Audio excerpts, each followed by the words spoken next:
Tirunelveli junction பகுதியில் சூழ்ந்த மழை நீரால் பேருந்துகள் உட்பட பல்வேறு வாகனங்கள் மூழ்கியுள்ளன. இதுகுறித்த முழு விவரங்களை இணைப்பில் காத்திருக்கும் செய்தியாளர் சரவணகுமார் வழங்க கேட்கலாம்.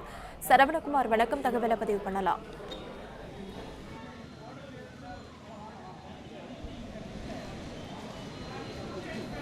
திருநெல்வேலியில் ஒரு முக்கியமான பகுதியில், அதாவது திருநெல்வேலி நகரினுடைய முக்கியமான பகுதி இது திருநெல்வேலி ஜங்ஷன். இந்த பகுதியில் எந்த அளவிற்கு மழை வெள்ள பாதிப்பு இருக்கிறது என்பதை பாருங்கள்.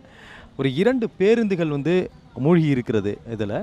அதே போல் நிறைய வாகனங்கள், இந்த சாலையில் நிறைய வாகனங்கள் மூழ்கி ஒன்றும் தெரியாத அளவிற்கு இருக்கிறது.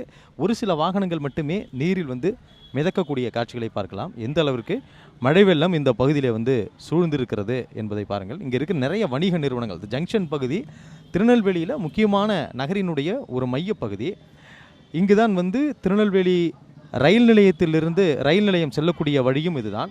இங்கே அளவிற்கு இந்த பகுதியிலே மழை வெள்ளம் சூழ்ந்திருக்கிறது. அதே போல் 70 கோடிக்கு மேலே மதிப்பீட்டில் இங்கே ஒரு புதிய பேருந்து நிலையம் கட்டப்பட்டு இன்னும் திறக்கப்படவில்லை. ஒரு கட்டிடம் தெரிகிறது அல்லவா, அந்த 2 பேருந்துகளுக்கு அருகிலே ஒரு கட்டிடம் தெரிகிறது அல்லவா, புதிதாக கட்டிடம். அந்த கட்டிடம் புதிதாக கட்டப்படக்கூடிய பேருந்து நிலையம். இந்த பேருந்து நிலையம் இன்னும் அந்த பேருந்து நிலையம் இன்னும் திறக்கப்படவில்லை.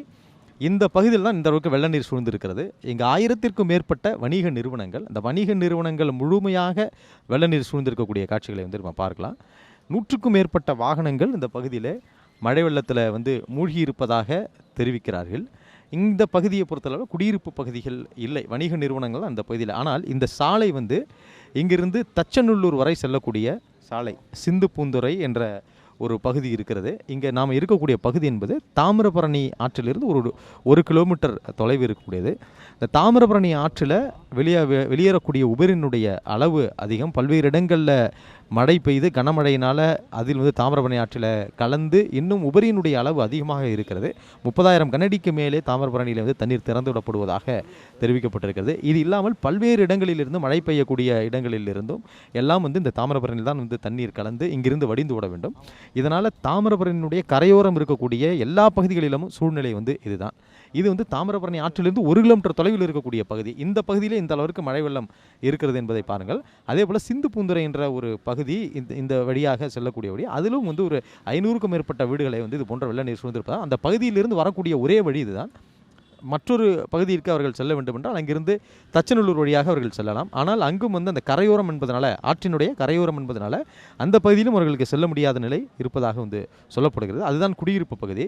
இங்கிருந்து இப்போ மீட்பு குழுவினரோ அல்லது அவர்களுக்கு உணவளிக்க செல்வதாக இருந்தால் இங்கிருந்து படகுகள் மூலமாகத்தான் அவர்கள் செல்ல வேண்டும். அதே போல் ஆற்றினுடைய கரை பகுதிக்கு அவர்கள் செல்ல இன்னும் அதனுடைய நீரினுடைய ஓட்டம் அங்கே அதிகமாக இருக்கும். அந்த ஆற்றினுடைய கரை பகுதியில் ஓட்டம் அதிகமாக இருக்கும் என்பதனால அந்த பகுதிக்கு தற்பொழுது வரை யாரும் மீட்பு குழுவினரும் கூட செல்லவில்லை. ஆனால் அந்த வணிக நிறுவனங்களில் இருந்தவர்கள் எல்லாமே பெரும்பாலும் நேற்று மழை வெள்ளம் ஏறும் பொழுதே அவர்கள் அந்தந்த நிறுவனங்களிலிருந்து அவர்கள் வெளியேறிவிட்டார்கள். காவல்துறையினர் உடனடியாக எச்சரித்து இங்கிருந்து அனுப்பிவிட்டார்கள்.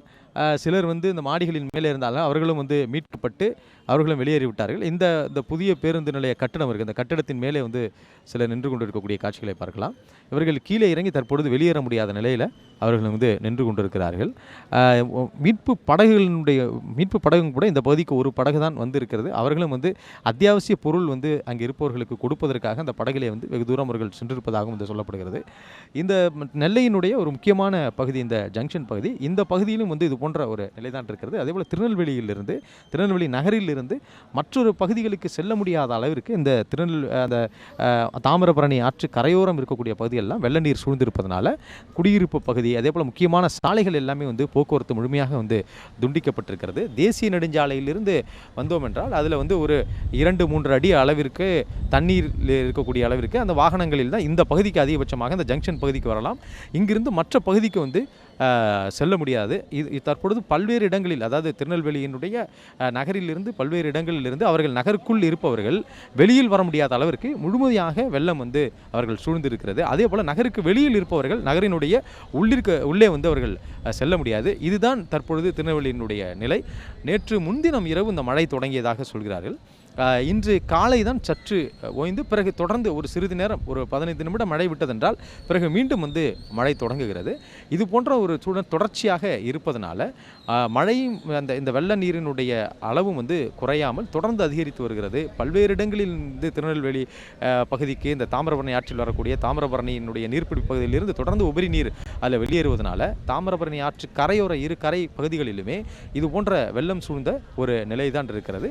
மீட்பு பகுதி பணிகளை வந்து இன்னும் துரிதப்படுத்துவதற்கு மாவட்ட நிர்வாகமும் அதேபோல் இது போன்ற மாநில பேரிடர் மீட்பு குழுவினரும் பல்வேறு நடவடிக்கைகளை மேற்கொண்டிருக்கிறார்கள். திருநெல்வேலியில் ஏற்கனவே 3 தமிழ்நாடு பேரிடர் மீட்பு குழுவினர் அவர்கள் வந்து வந்தடைந்திருக்கிறார்கள். இன்னும் மேலும் 3 பேரிடர் மீட்பு குழுவினர் வந்து கொண்டிருப்பதாகவும் வந்து காவல்துறை தரப்பிலும் தெரிவிக்கப்பட்டிருக்கிறது.